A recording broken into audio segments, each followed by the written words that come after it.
It's not every day you see someone lose $100,000, and to think that they somehow managed to fumble the bag literally by buying and opening up Pokemon cards is even more of a conundrum. But the good news is that because they did it, we get to analyze it, and more importantly, we get to learn from their mistakes. So watch on to see 3 key takeaways from the news that many Twitch streamers are now losing tens, if not thousands of dollars on their PSA graded from turns from the great Twitch Pokemon card opening frenzy, as well as some pro tips on how you can avoid making the same mistakes. But first, roll that intro.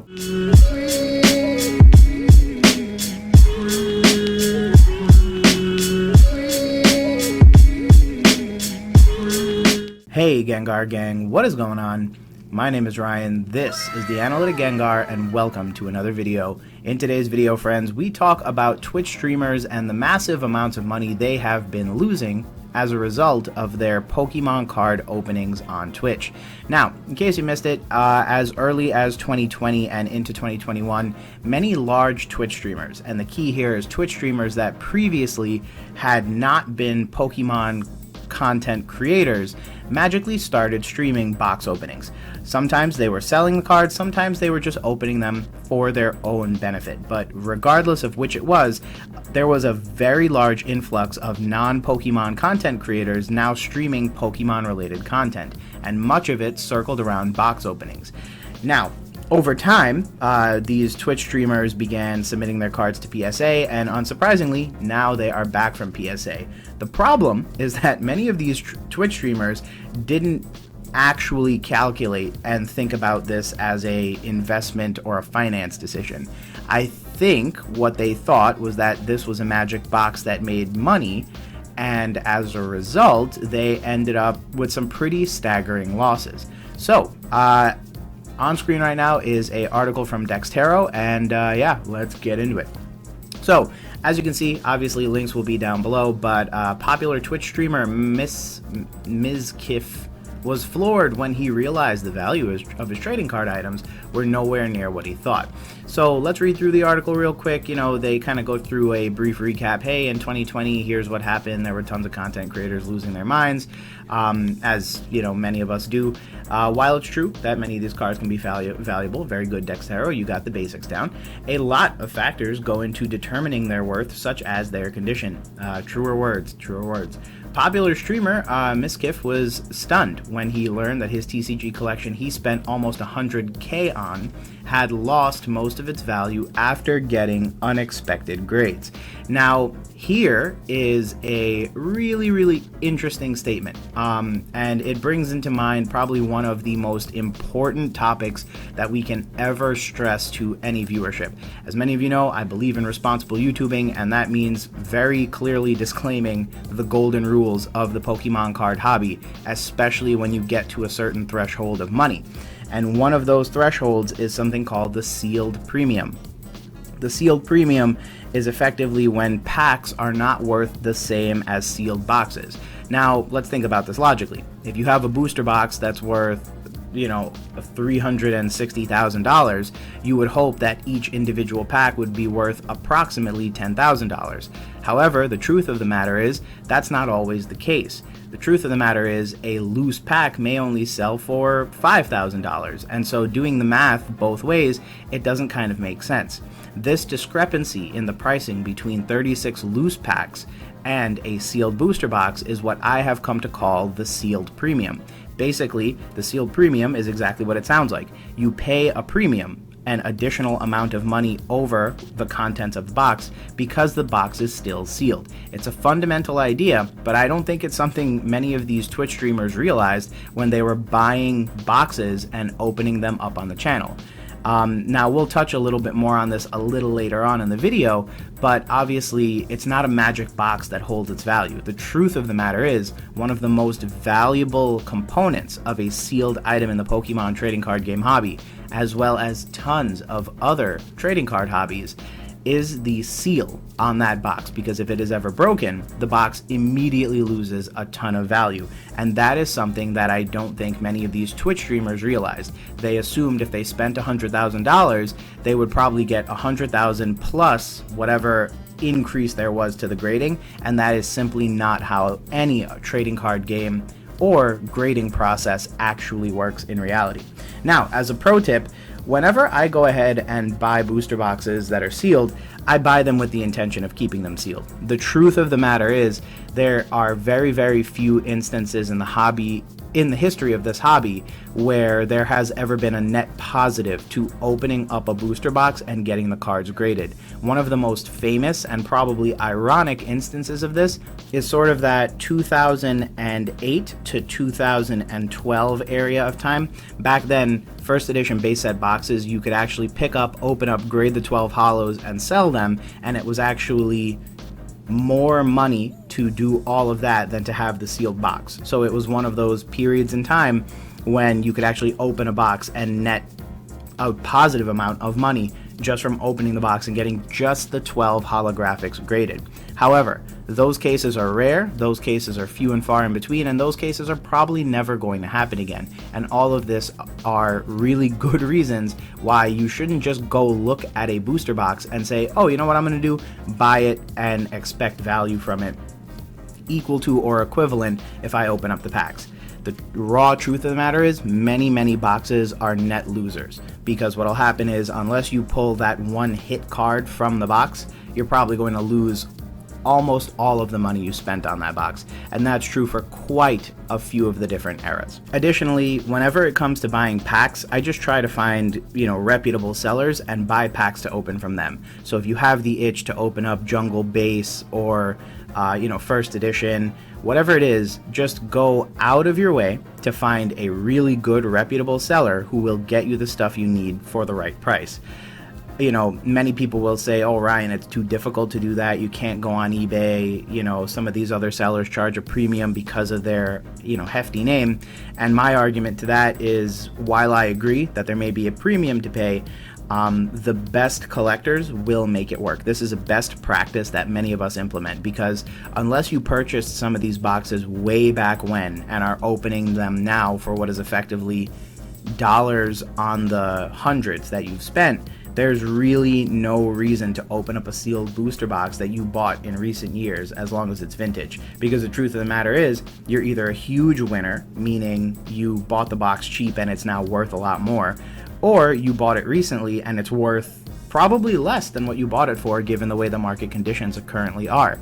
And so either way, unless you've owned the stuff for decades at this point, there's probably no reason to be opening up a box just to get packs. And you shouldn't make a habit of opening the stuff up assuming you'll be able to sell some and keep some, because that's usually not realistic either, unless you have extensive enough a network to go ahead and get the stuff out here.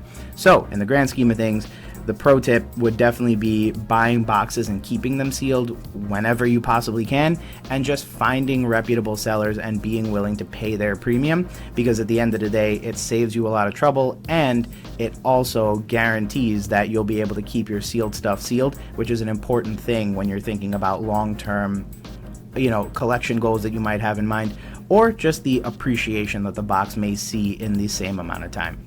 So, moving on from the wonderful statement made right there, we now take a look at, the next part of the article that says grading companies such as PSA, CGC, or Beckett largely determine the value of the Pokemon card. The one thing I'd say there is, CGC, until CGC sells a big ticket card, and I'm talking something big, I personally don't want to see their name mentioned with these two.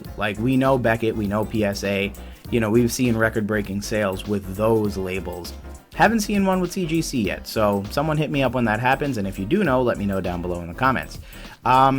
The difference between a 9 and a 10, for instance, can sometimes even be hundreds of thousands. You are correct. And getting a high grade can be extremely difficult.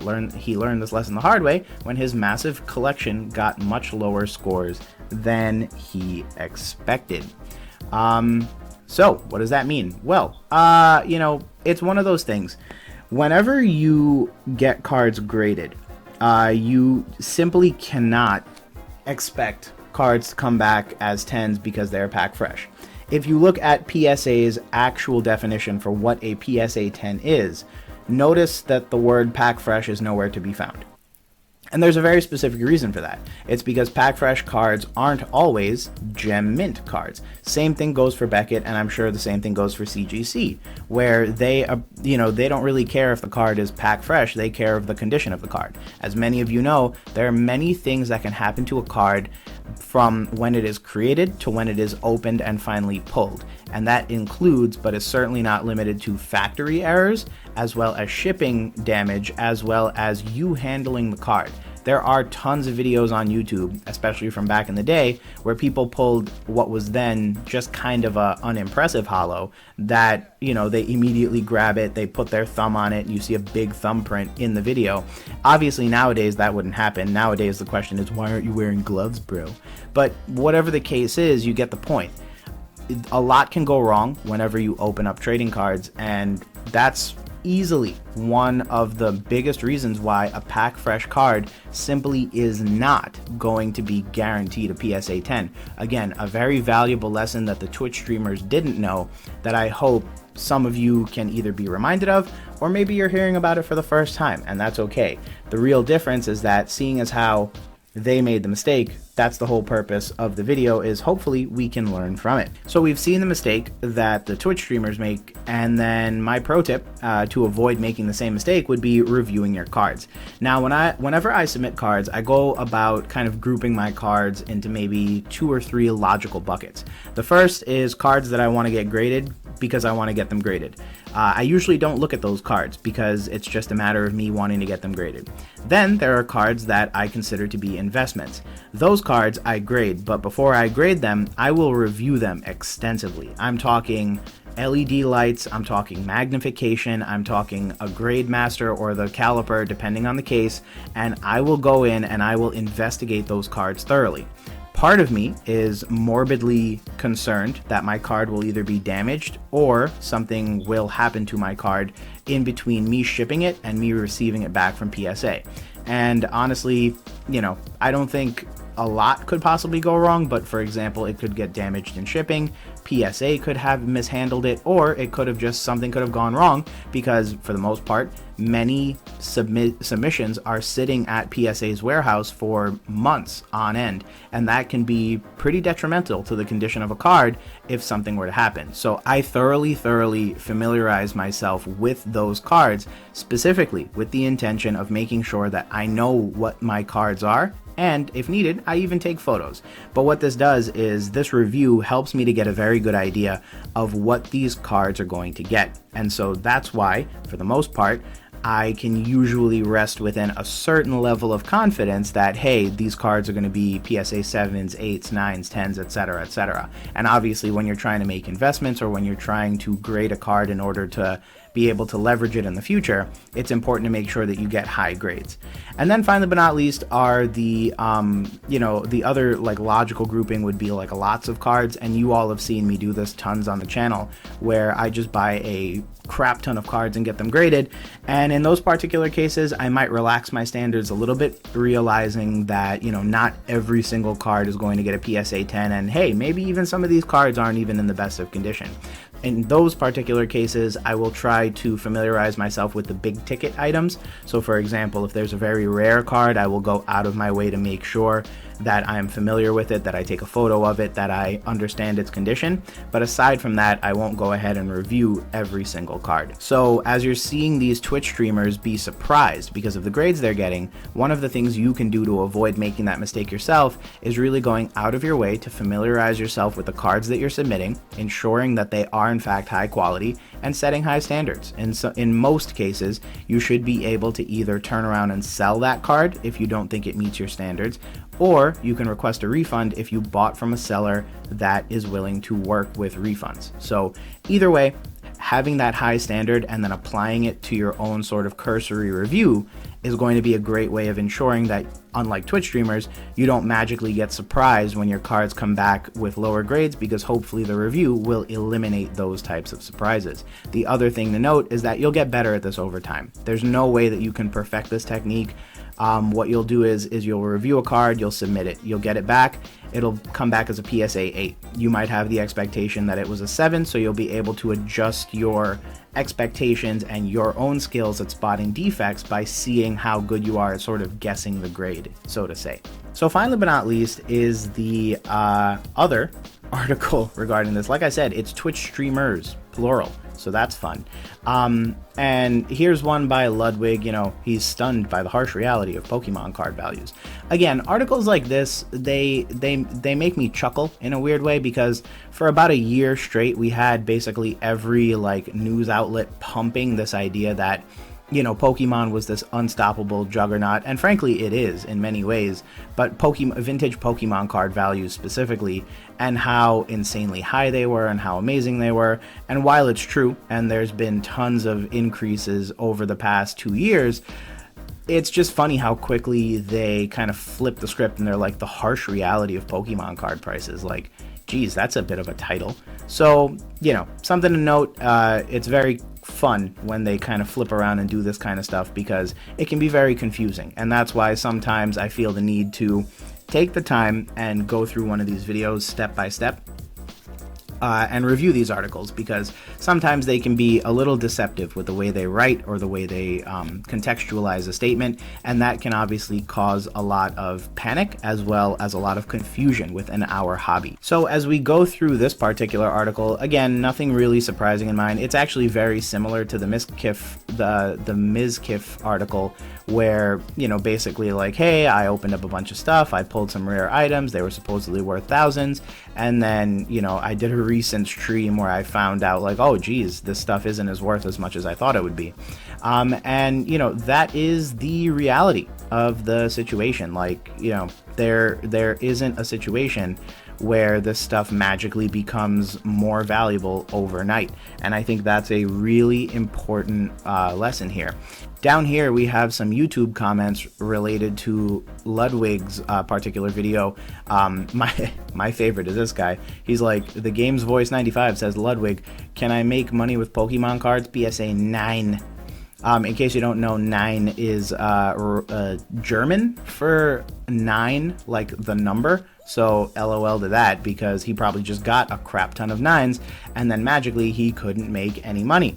Now, ironically enough, that's probably exactly the point of this sort of third lesson as we go through it, right? Now, the reality of the situation is that for many of these Twitch streamers, they are, at least in some capacity, driven by revenue. You know, they want to make money. One interesting trend that we saw, in fact, is that many streamers were doing box breaks, but doing it for their community. So unlike a situation where you open the cards and keep it for yourself, they were actively going out of their way to sell. Now, box breaks inherently aren't bad, and they also aren't uncommon. We have many creators within our space as well as outside our space who do box breaks for a variety of different TCG product. But I think the one thing that's interesting is that obviously to purchase from your favorite Twitch streamer, there's probably going to be some sort of premium involved. Fun fact, if Alinity did a box break, I would buy all of her booster packs. Like all of them. Oh, Alinity. Yeah, so anyways, there's a lot of profit to be made off stuff like this, and unfortunately, when you're a big name on any platform, including Twitch, you can usually charge a pretty significant premium, and that's the whole point, is that much of this was driven by profit. When you're driven by profit, what ends up happening is it becomes incredibly easy for you to only see the short term. And unfortunately, when you're driven by profit, a lot of things can go wrong. If you place too high a value on any one card or a combination of cards, like the 12 holographics that are typically found in vintage booster boxes, it's not uncommon for you to have over-leveraged yourself, and therefore, if any one or combination of those cards does not grade a PSA 10, it can become a very, very bad financial decision, because basically your submission will not be worth as much as what you paid for the box. We already went over a sealed premium and how it works and how it actually exists in the Pokemon trading card hobby, but the other thing to bear in mind is that many of these folks were expecting pack fresh cards to grade a PSA 10. Now, you know, there was a time in the past when that was true, And there was a time when PSA was giving away 10s like I give away Chilling Reign booster packs. By the way, if you haven't already, you should probably go check out my giveaway. Go check out the community tab for more details and find out how you can win 9 packs of Chilling Reign shipped anywhere in the US for free. But back to the video. PSA, was giving this stuff away at a time, but unfortunately that's not true now. And what these folks need to realize, and perhaps what they didn't realize in time, is that it's not that easy to get a 10, especially nowadays. Back in the day it was, probably because subjective grading standards were being applied at a different level than they are today. But with the increased scrutiny on Pokemon cards just because of its increased popularity, it makes sense that, PSA and all grading companies really would be tougher on Pokemon cards because they realize that they want to be the best. They want to be the ones with the rarest number of cards, etc., etc. And so that's really the reality of the situation that we currently find ourselves in. But friends, that is going to be all for today's video. In summary, this was kind of inevitable, and I kind of saw this coming a mile away, but it was only a matter of time before anyone who sort of graded the stuff realized that, hey, it's going to be tougher to get 10s and it's not going to hold the value that I paid for. What's unfortunate is that many of these streamers also purchased at probably the highest points for some of these boxes, and so on top of the fact that they were already playing a losing game hoping to grade the holos, the other major issue was that they were buying in at the worst possible time, and so that could have also contributed to this inevitable downfall. But with all that said, friends, thanks again for checking out another video. As I always say, you could have been anywhere on the internet, but you chose to spend some time with me, and that means the world. If you're not already, don't forget to subscribe to the Gengar Gang and leave a like on the video if you enjoyed it or learned anything new. But with all that said, friends, thanks again for watching, and we will talk soon. Peace.